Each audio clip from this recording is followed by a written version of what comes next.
here's the thing, Rendon. You've been called lately a clout chaser. So ang definition nun is someone who gains fame or popularity by going after famous people, for instance, or somebody who's, what's the word? Nakikisaw-saw sa issues, mga ganon. What do you have to say to that? Depende kasi, subjective kasi yan. Depende kung hindi mo naiintindihan yung ginagawa ko, kung hindi ka pa nagdadaan sa mga ganong sitwasyon at naririnig mo yung sinasabi ko, magagalit ka eh. Kasi ang nature ng tao, hindi mo maiintindihan kapag hindi mo pa napapagdaanan. Ang nakakaintindi lang sa akin, yung mga naranasan na, yung mga experiences na nangyari. For example, broken-hearted ako. Iniwan ka. So, nakaka-relate ako sa tao na to. Kasi naramdaman ko yun eh. Minsan kasi medyo spicy yung words mo, Rendon eh. No, but there were some posts apparently where you were attacking people like Michael V, for instance. Coco Martin, Lea Salonga, Vice Ganda, and Ayon. You can't say na hindi mo pa na-experience yun. But these are famous people that you're going after. So is that part of the strategy? Hindi siya strategy eh. Ang ugali ko kasi, kapag may nakita kong mali, i-correct kita. Kahit sino ka. Wala akong pakialam kung malit kang tao, kung sikat ka. So reactive ka? Basta mali. Gusto kong itama. Yun yung parang nature ko eh. Kaya, gets ko na rin. Pero ano yung proseso mo? Curious ako. Kasi ako rin, medyo ma-social media rin ako eh. Bago ako nagpo-post, nag-iisip ako, teka lang, ano kayang effect nito? Sa'yo, anong proseso mo? Bago ka mag-post, pag naisip mo, popost mo ba agad? Popost ko agad. Magre-research ka muna. Hindi na. So reactive ka? Kung ano talaga tingin mo, kasi pag nagkamali ka ngayon, pwede mo nang baguhin eh.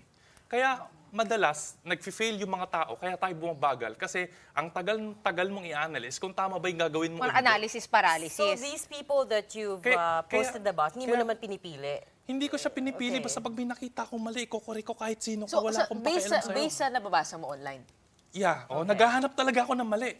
Okay, example. Kasi pag may mali, kapag naitama mo yun, doon ka mag-i-improve eh. Hindi ka ba natatakot na magawa mo din yun? Kung baga hindi mo na-research na maayos yung isang bagay, may masabi ka, pero yung pala, imbis na makatulong, mas lalo pang nakapahamak. Hindi ka ba natatakot na? Pwede ka naman mag-apologize eh. Pwede mo naman baguhin yung sarili mo. Yun nga yung difference. Kaya nga ako lang mag-isa gumagawa nito. Kasi hindi ako natatakot magkamali. Kasi naniniwala ako na kaya kong baguhin yan anytime. To be fair, I've seen your public apologies also. So parang magre-react ka. Tulfo. Pero to Gretchen's point, let's take that example again, yung road rage.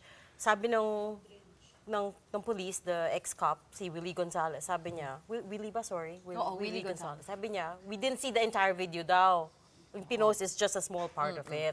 Hindi daw natin nakita yung big picture, and he was defending himself, diba, sa press con. Sabi niya, we didn't see the whole picture, hindi daw siya masamang tao, etc., etc. So in that case, in that instance, do you think about the repercussions of some of the things that you post? Pero feeling ko, nagda-damage control lang sila. Mali talaga yun eh. Mali talaga kasi... Pero minsan, di ba, may mapopost ka online, magva-viral na, pero yung apology mo hindi magva-viral. Kumbaga, nagkamali ka na dito, pero ito, yung apology mo, maliit lang yung engagement. So, hindi rin... Kumbaga, hindi mo makakorek talaga. Hindi naman importante na ma-convince mo lahat ng tao. Ang importante, makorek mo yun sa sarili mo. That's the thing eh.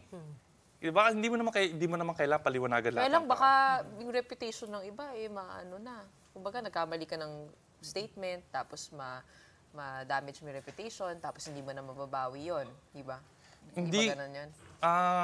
Ang pananaw ko kasi, hindi ko naman hawak yung isip ng ibang tao. Kung maniniwala ka sa akin, edi good. Kung hindi naman, okay lang. Tsaka yung reputation kasi nagva-vary. Para sa akin kasi, ang ibig sabihin ng reputation, lagi ka lang nagko-comply doon sa mga paniniwala ng ibang tao kung ano yung tingin nila sa'yo. So, ikaw wala kang pakialam? Wala akong pakialam. I'm just being me.